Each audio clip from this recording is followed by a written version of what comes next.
Baik, Assalamualaikum warahmatullahi wabarakatuh. Salam dan bahagia yang terhormat Pak Didik Subianto selaku dosen pembimbing 1, yang terhormat Ibu Tri Ratna Purnawarini selaku dosen pembimbing 2. Perkenalkan, nama saya Mazhar dengan NIM 2020 008109. Di sini saya akan mempresentasikan mengenai hasil penelitian saya yang berjudul pengaruh gaya kepemimpinan, motivasi kerja, dan kompensasi kerja terhadap loyalitas karyawan kantor kantor pos besar daerah istimewa Yogyakarta. Langsung saja pada latar belakang penelitian. Dari perubahan dan perkembangan zaman yang begitu pesat telah mengakibatkan persaingan di antara organisasi yang semakin tak terkendali dan mempengaruhi aspek kehidupan manusia serta mempengaruhi cara kerja dari organisasi.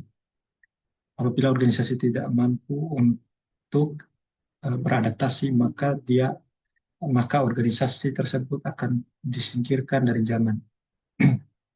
Oleh karena demikian, dibutuhkan peran sumber daya manusia yang masif, karena sumber daya manusia dalam sebuah organisasi adalah salah satu faktor penentu yang mempengaruhi dan subjek penggerak dari perubahan organisasi. Salah satu aspek yang perlu diperhatikan dari sumber daya manusia yakni aspek loyalitas karyawan, karena loyalitas karyawan merupakan sikap setia dari karyawan yang mau memperjuangkan organisasi, berkomitmen untuk bertahan dalam sebuah organisasi sehingga uh, dapat memberikan dan mendorong kemajuan dari sebuah organisasi. Dari identifikasi yang saya lakukan melalui wawancara, ditemukan beberapa faktor yang mempengaruhi menurunnya loyalitas karyawan. Di antaranya gaya kepemimpinan, motivasi kerja, kompensasi kerja. Berdasarkan hal tersebut, sehingga saya tertarik untuk meneliti mengenai pengaruh gaya kepemimpinan, motivasi kerja, dan kompensasi kerja terhadap loyalitas karyawan. Kemudian rumusan masalah, apakah gaya kepemimpinan berpengaruh terhadap peningkatan loyalitas karyawan pada kantor pos daerah istimewa Yogyakarta. Yang kedua, apakah motivasi kerja berpengaruh terhadap peningkatan loyalitas karyawan pada kantor pos daerah istimewa Yogyakarta. Yang ketiga, apakah kompensasi kerja berpengaruh terhadap peningkatan loyalitas karyawan pada kantor pos daerah istimewa Yogyakarta. Yang keempat, apakah gaya kepemimpinan, motivasi kerja, dan kompensasi kerja berpengaruh terhadap loyalitas karyawan pada kantor pos daerah istimewa Yogyakarta. Tujuan penelitian untuk menganalisis pengaruh kepemimpinan terhadap peningkatan loyalitas karyawan pada kantor pos daerah istimewa Yogyakarta, untuk menganalisis pengaruh motivasi kerja terhadap peningkatan loyalitas karyawan, untuk menganalisis pengaruh kompensasi kerja terhadap peningkatan loyalitas karyawan, untuk menganalisis pengaruh kepemimpinan, motivasi kerja, dan kompensasi kerja terhadap peningkatan loyalitas karyawan. Manfaat penelitian, manfaat teoritis dan manfaat praktis. Manfaat teoritis diharapkan dari manfaat teoritis ini dapat memberikan wawasan yang luas dan acuan bagi peneliti selanjutnya. Manfaat praktis diharapkan melalui manfaat praktis dapat memberikan bahan masukan atau perbaikan untuk perubahan dan perkembangan dari kantor pos. Dan landasan teori yang digunakan yakni gaya kepemimpinan, motivasi kerja, kompensasi kerja, dan loyalitas karyawan. Menurut Salisa dan kawan-kawan tahun 2023 bahwa gaya kepemimpinan merupakan satu pola perilaku yang dirancang sedemikian rupa untuk mempengaruhi bawahan agar memaksimalkan kinerja bawahannya sehingga kinerja organisasi dan tujuan organisasi dapat ikut maksimal. Macam-macam dari jenis gaya kepemimpinan yang dikutip dari penelitian Nur Hidayanti tahun 2020. Yang pertama gaya kepemimpinan pendukung, yang kedua gaya kepemimpinan partisipasi, yang ketiga gaya kepemimpinan delegasi. Kemudian indikator gaya kepemimpinan yang dikutip dari penelitian Mawanto dan Hasim tahun 2023. Yang pertama, kemampuan memberikan keputusan. Yang kedua, kemampuan memotivasi. Yang ketiga, kemampuan komunikasi. Yang keempat, tanggung jawab. Yang kelima, mengendalikan bawahan. Yang keenam, mengendalikan emosi. Kemudian motivasi kerja. Motivasi kerja merupakan dorongan semangat kerja terhadap karyawan untuk selalu bekerja dengan giat mencapai hasil yang baik atau maksimal. Macam-macam jenis motivasi dikutip dari penelitian Winarto tahun 2020. Yang pertama, motivasi intrinsik. Yang kedua, motivasi ekstrinsik. Kemudian indikator motivasi kerja yang dikutip dari penelitian Mastuka dan kawan-kawannya tahun 2004. Yang pertama, kepuasan kerja. Yang kedua, prestasi yang diraih. Yang ketiga, peluang untuk maju. Kemudian selanjutnya, kompensasi kerja. Kompensasi adalah timbal balik yang didapatkan oleh karyawan atas hasil pekerjaan atau atas hasil dedikasi baik waktu, tenaga maupun pikiran dari seorang karyawan itu sendiri. Kemudian mendapatkan bonus, mendapatkan upah, dan macam-macam jenis motivasi yang dikutip dari penelitian Sapitri dan Kus Winarno tahun 2024. Yang pertama, kompensasi finansial. Yang kedua, kompensasi non-finansial. Dan indikator kompensasi yang dikutip dari penelitian Rajmayanti dan Kusuma tahun 2024. Yang pertama, upah dan gaji. Yang kedua, insentif. Yang ketiga, tunjangan. Yang keempat, fasilitas. Loyalitas karyawan. Loyalitas karyawan merupakan bentuk dari kemauan karyawan terhadap mendedikasikan dirinya dalam sebuah organisasi, berkontribusi terhadap pencapaian sebuah organisasi, serta menjaga nama baik organisasi. Itu adalah bentuk daripada karyawan yang memiliki loyalitas. Kemudian indikator loyalitas dari karyawan yang dikutip ada penelitian Fitri dan kawan-kawannya tahun 2025. Yang pertama, ketaatan atau kepatuhan. Yang kedua, tanggung jawab. Yang ketiga, pengabdian. Yang keempat, kejujuran. Masuk pada hipotesis penelitian. H1, gaya kepemimpinan berpengaruh positif dan signifikan terhadap loyalitas karyawan. H2, motivasi kerja berpengaruh secara positif dan signifikan terhadap loyalitas karyawan. H3, kompensasi kerja berpengaruh secara positif dan signifikan terhadap loyalitas karyawan. Kemudian H4, gaya kepemimpinan, motivasi kerja, dan kompensasi kerja berpengaruh secara positif dan signifikan terhadap loyalitas karyawan. Kemudian kerangka pikir. Berdasarkan gambar kerangka pikir tersebut menunjukkan pola pengaruh, baik pola pengaruh secara parsial maupun pola pengaruh secara simultan. Yang masuk pada metode penelitian. Sifat penelitian yang digunakan merupakan sifat penelitian kuantitatif. Penelitian kuantitatif ialah penelitian yang menyajikan angka-angka yang diperoleh melalui teknik pengumpulan data. Definisi operasional yang digunakan yakni bertujuan untuk menjelaskan variabel-variabel yang dijadikan sebagai variabel dalam penelitian ini. Ada variabel independen dan dependen, yang populasi sampel dan teknik pengambilan sampel. Populasi dan sampel ada penelitian saya ya, ini melibatkan 56 karyawan kantor pos. Teknik mengambil sampel, yakni dengan menggunakan teknik non-probability sampling dengan pendekatan sampling genom. Sumber dan metode pengumpulan data. Sumber data yakni data primer dan data sekunder. Dan metode pengumpulan data menggunakan kuesioner, wawancara, dan observasi. Tempat dan waktu pengambilan data pada kantor pos daerah istimewa Yogyakarta pada tanggal 2 Juni tahun 2025. Teknik analisis data.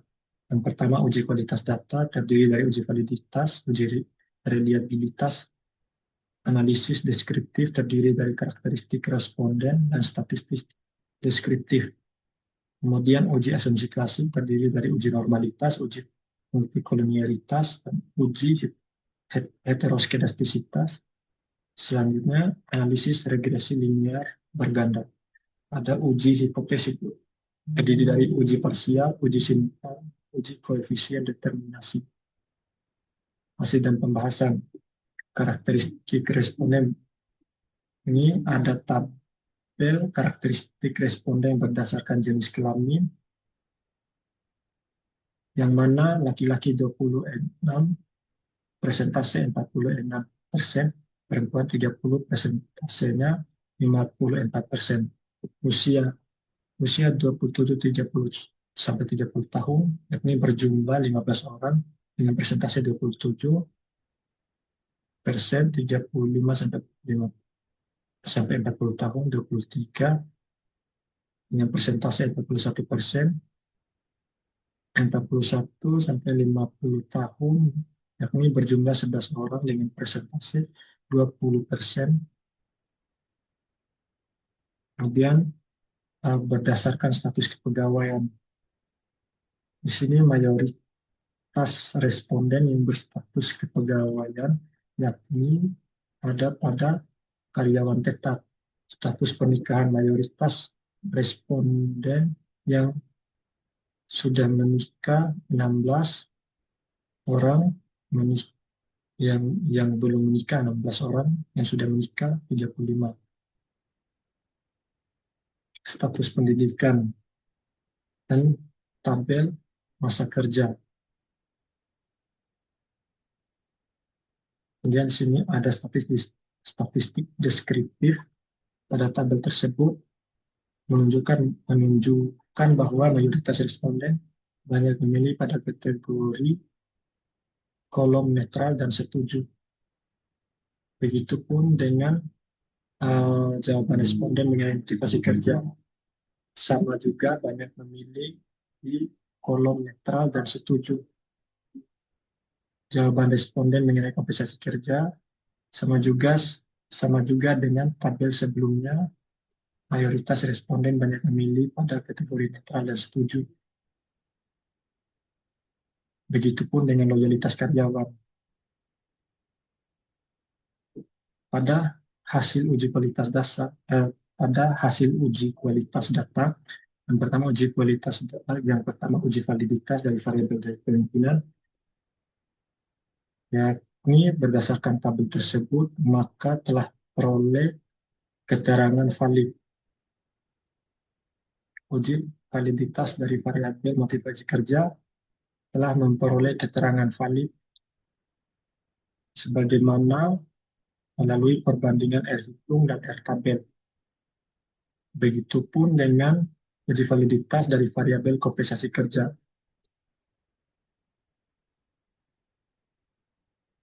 Dan juga uji validitas dari variabel loyalitas karyawan, yakni memiliki keterangan valid.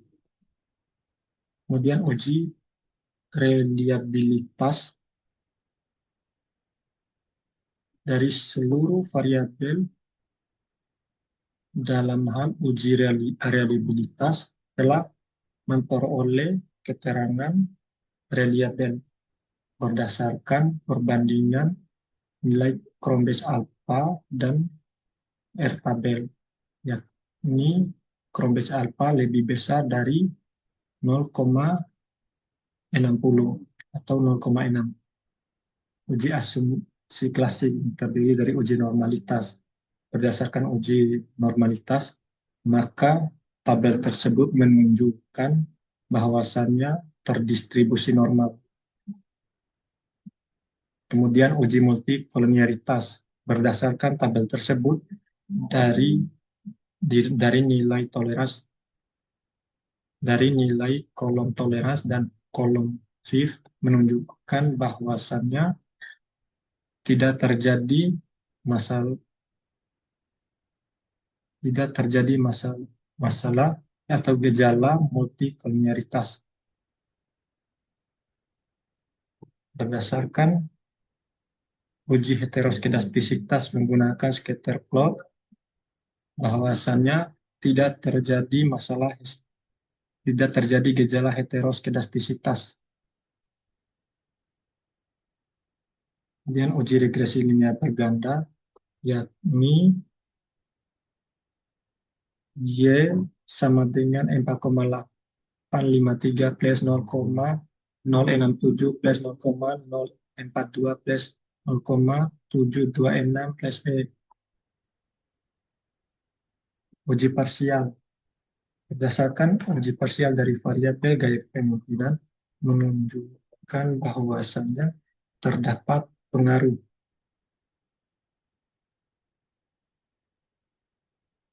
terhadap variabel Y. Begitupun motivasi kerja dan kompensasi kerja. Dari uji parsial gaya kepemimpinan terhadap Y menunjukkan pengaruh positif dan tidak signifikan karena nilai T hitung lebih kecil dari T tabel dan nilai signifikan lebih besar dari 0,05. Begitupun dengan motivasi kerja, nilai T hitung lebih kecil dari T tabel, kemudian nilai signifikan lebih besar dari 0,05. Namun beda dengan kompensasi kerja, yakni T, T, T hitung, T tabel lebih besar dari T hitung dan nilai signifikan lebih kecil dari 0,05. Uji simultan. Berdasarkan tabel uji simultan menunjukkan bahwasannya terdapat pengaruh secara signifikan dan positif dan signifikan. Kemudian uji koefisien determinisme. Berdasarkan uji koefisien determinisme menunjukkan bahwasannya masing-masing dari variabel memperoleh nilai 750, kemudian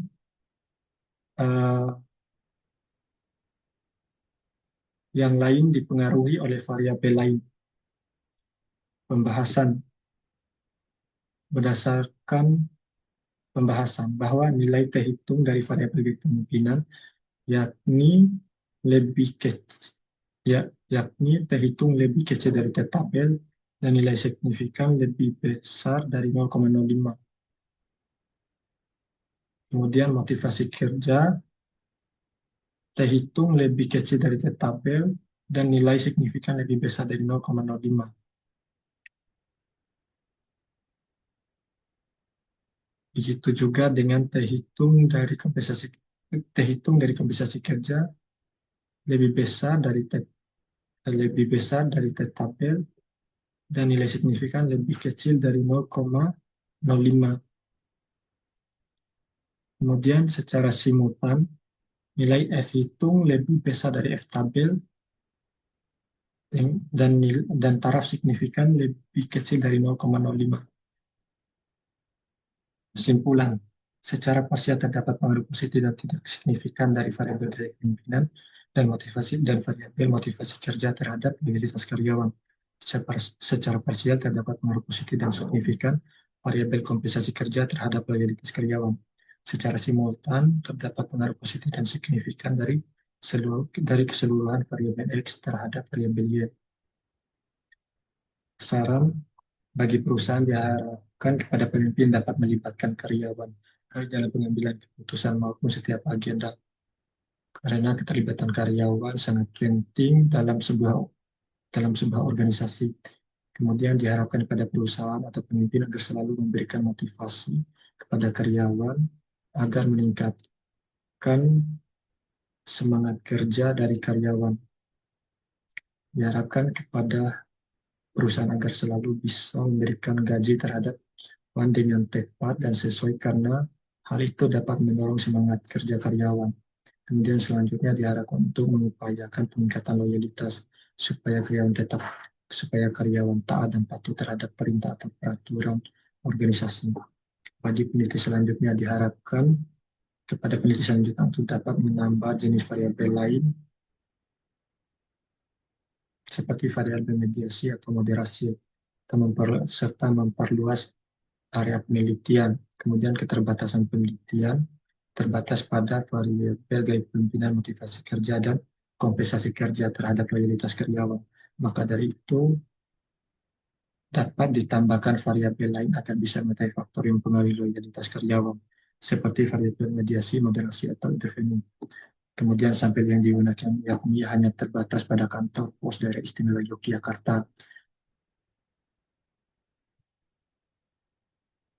Baik, mungkin itu saja yang dapat saya presentasikan.